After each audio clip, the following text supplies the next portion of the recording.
from our data, as well as regulation. How do you tackle that? And I think that's a very easy question to answer. Who wants to start? Yeah. I can start.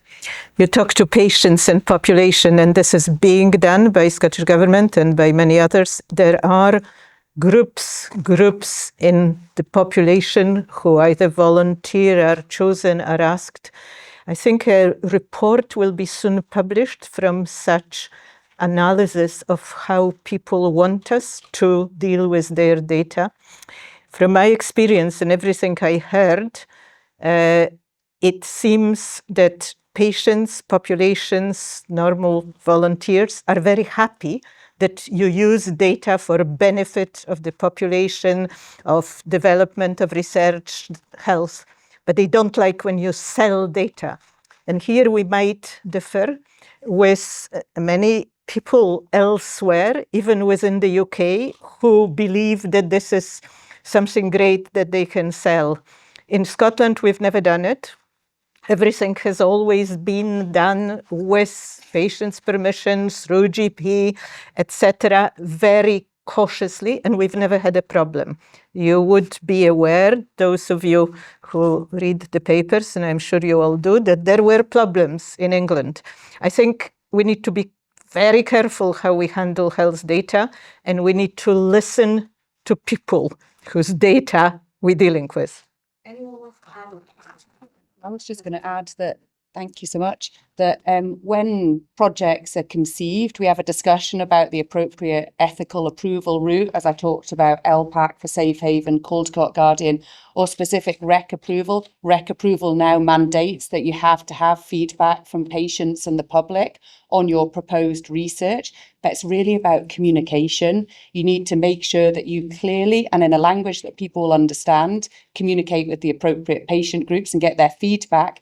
And for the large-scale AI deployments that I talked about from the West Scotland Innovation Hub, we have privacy notices up throughout the hospitals in the places that chest X-ray, as an example, take place. People can contact us if they want any further information, or if they decide they don't want their images to be part of that AI process. Nobody did in about 65,000 X-rays. So the information was there, but nobody asked not to have their data processed in that way. So that's a bit of a sort of, I suppose, testing the water and what people think about using those technologies. Okay, thank you. Sandosh, do you want to add it? No, nothing more to add. I think we work closely with the NHS. I think the ultimate metric is patient trust. If you lose trust, then everything falls apart. So we really can't take any liberties with it. So we follow what the NHS tells us. We speak to patients. We don't start any project until we get all the approvals. Thank you. There are quite a few others that I'm going to combine, but if there is a question in the room, we have prior. I'm going to. It's about the skill and access. I think that there are some questions regarding how we enable clinicians and people who aren't data scientists to be able to do that, because health data is very unique. Maybe the combination of just working with someone outside the discipline might not be the best way. Maybe it is. If you have any view on that, how we enable the skill to be developed, both in the program, in the college, in the university, and maybe beyond. So I'll start. I think so. Data science is a skill, and AI and machine learning, they're all skills and methodologies you apply to different types of data. But health data comes with its own complications. Most of health data is messy, with a lot of messiness. So when we want to train people to work with data, I mean, we've seen when we work with computer scientists or engineers who come into health data, they work with very clean, pure data sets. They come to medicine and they suddenly realize that data is extremely messy. So it's just the process of people understanding the context and the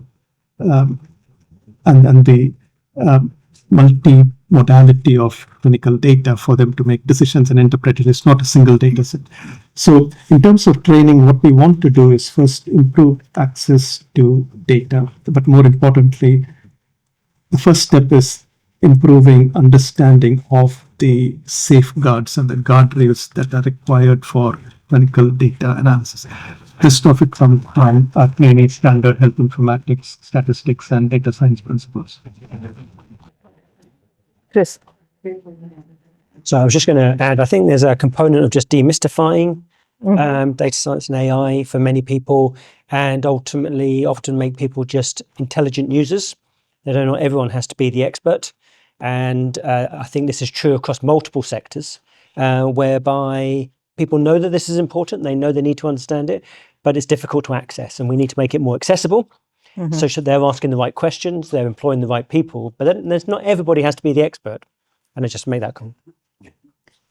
Yeah, so all you heard is true, but I'll add one quick thing. We also need to start speaking the same language. So what you're doing today is great, what you're planning to do to bring people together, but could I also give a little announcement of what we're doing in this area as Chief Scientist Office. So Academy of Medical Sciences, that many people in this room would be aware of, funds hubs for tech and health to come together, health, medicine, technology. And after 2 years of struggling with various administrative things, we now have a hub in Scotland, which will have its initial meeting on the 24th of January. There might be still some places for interested people. I think this is the place where young AI data colleagues should come together with young clinicians. There will be some money from the academy for early projects, just to start people talking, just to start to have the same language. I had to fight for this hub to happen. There were problems. Who will take responsibility if it's over budget, all these things. But it's happening. There will be some money. I think the money is channeled through Academy from the Wellcome Trust, so it's real money. And as you know, Wellcome very rich. So it would be nice if this group of people, some people could still join this on the 24th, but there will be other opportunities. We'll meet 3 times a year, and there will be core groups that can develop projects that can then get funding. So useful. Thank you. So on that level, maybe probably the weekend came with ourselves is organising some event and workshop that enables the intelligent transition, but also the communication and interaction, making the language the same. There is a relatively specific question, but I'm going to just rephrase it because there are quite a few related to that. So you talked about multimodal foundation models that we need, and that's really the future. And there is a question about large language models that we cannot feed data in the same way as other textual data and so on. Should we develop our own? And we have one example that was talking about we need to have our own, but that requires a lot of resources. I know we had the conversation about the compute and storage earlier today morning, but how you see this is specific to health data, because we really can't afford using the currently existing models. Yeah, I think, sorry. I was going to say, I agree that there's so much valuable information in the unstructured data that we hold that at the minute isn't easily or readily available, partly because of the risk associated with it. So it might not say Katrina Brooksbank at the top, but some of the information contained within it may make it partially identifiable. As an organisation in the NHS, we are risk averse, so we don't want to pass over information that might then breach GDPR. But we are nationally with the safe havens looking at de-risking and actually using algorithms to take out some of the risky language so that we might be able to make that data available at scale, real data rather than at the minute it's been synthetic data, so that we can understand the holistic clinical picture for patients, and that might allow us to use their data more accurately to stratify risk. Could I try? There is one group that hasn't been mentioned, and I wonder if they could help. You might know that there is a company that spun out of health in Scottish Government called Research Data Scotland. Yeah. These colleagues, headed by Roger Halliday, who is ex-chief statistician of Scottish Government, and he knows how these things work, might be a really useful person. I don't have the answer for this, but I think this is an inevitable future, and I am sure all over the world, Topol and others are developing this sort of things. Maybe we don't need to discover everything. Maybe we can borrow, learn, etc. I think Roger Halliday would be an interesting person to talk to. Any questions on the audience? Hi. I'm a physicist working in medical imaging. And obviously, a very big part of my work is working together with radiologists. But as I look forward to data science projects in imaging in general, obviously, partnership with radiology and the input of radiologists into these projects is going to become ever more important. And I just wonder what the panel thinks about the strategy that we should have to try to ensure that we have good links with NHS and perhaps developing some kind of academic radiology activity within the college might be a way we might address this. I'm like mid policy in the roof. It's the best. It's a very good question. So for those of you who are not consumers of clinical radiology, you either use clinical radiology to solve another question, or you can actually be an investigator of clinical radiology per se. Glasgow of late has been the former, and to much less an extent, although a little in your own beautiful area in 7T, to some extent we are innovators and imagining people in the area of MR. I think academic radiology will be one of the areas that we're considering going forward. There are many others. Chris mentioned earlier, these are interesting times in higher education. So the money tree down in Kelvin Grove Park is being watered daily by the principal and all his colleagues. I would worry if this went into a conversation about academic radiology, if I'm honest. The value of AI is actually that it democratizes access to huge volumes of data. And actually, we will take offline, of course, a discussion about how we ensure we're state of the art. That's what we'll take. But as I listen to probably understandably, people have seen health, so we're having a whole long conversation about accessing human NHS, particularly NHS data. I really loved Chris's word, demystifying. I've been a user of NHS data for many, many years. You can solve all the problems, pretty much. And if you can't, they're probably unethical and you shouldn't be solving. And I'm aware that there's a huge number of people in this room who are not currently wanting to do that. They're wanting to do something else in the solution finding business in life sciences and health. And I just want to reiterate what Chris has said. With brilliant people like Katrina and others in the NHS side of our partnership in West of Scotland, we can solve the access to human data issues. Mm-hmm. So take that as read in terms of free-flowing thought.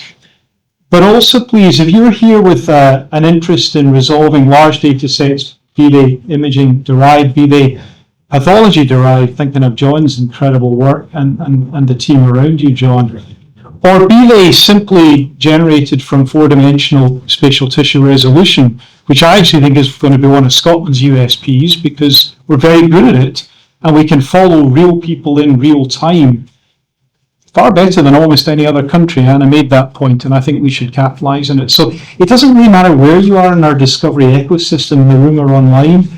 I think the power of this centre and the launch that we're hearing, I'd actually like people who are non-AI users to be the most energised at the end of all of this. So I've gone a long way from academic radiology there, but I was listening carefully to other remarks. We can pick up academic radiology all the way. Okay. On radiology, not academic radiology, Iain is right, it's complicated, but on radiology per se, if you go to NHS big radiology department, as I did in Aberdeen, so nobody from that place is here in the room, so I can speak about it. they loved AI. Having the platform, doing something different. I've never seen so many happy radiologists in my life, and I've worked with radiologists for many, many years. So bringing this new technology, doing something new, something revolutionary, I think we're going to see huge increase of radiology research in the NHS by NHS clinicians for whom that is going to be new, fantastic, making life much easier, doing new things. So I am optimistic. I love when a new oxymoron is invented. Happy radiologists. Yeah. Well, it is. Yeah. There is a question online. I'm going to read it. I think maybe first of all, you can answer that. How does the university make sure that it maximizes the value and avoiding duplication of major investment in the college versus overall university? Because MVLS invested quite significantly. We talk to each other. We have regular budget meetings. The whole point of setting up the Centre for Data Science and AI is to bring cohesion to what we do rather than separation. I think more than any time in the last 10 years, probably, I think we are actively identifying the areas where we need to work collectively across the institution, whereas other areas which are more disciplinary focused, need to happen in the colleges. And I think the setting up the Centre for Data Science and AI is an exemplar of what we're doing and why we need to do it, because we need to break down those silos where they exist and avoid that duplication. And I think we're getting there. And I mean, there was a question earlier about why should I get involved in the centre rather than to focus on my own research group? And I don't think it's one or the other. It's both. I think you can have your own research group and do your things in there, but you can engage in the centre because there will be benefits. It may be that next year you lose your research software engineer. So actually what you want to do is tap into a broader resource, for example. Or you can't maintain your research computing facilities. Well, that's okay because we're investing in them at an institutional level and you can utilise that. Iain, would you like to add anything? No, I think Chris has put it in one. For those in MVLS, with the work of Philippe, Sandosh, Andrew, the blessing of Mark Johnson, you're looking at a completely different landscape now to that which you looked at 2 years ago, and the rate of change is accelerating. Now, we're not where we'd like to be, but we're well down the journey towards where we'd like to be. And it's all about communication.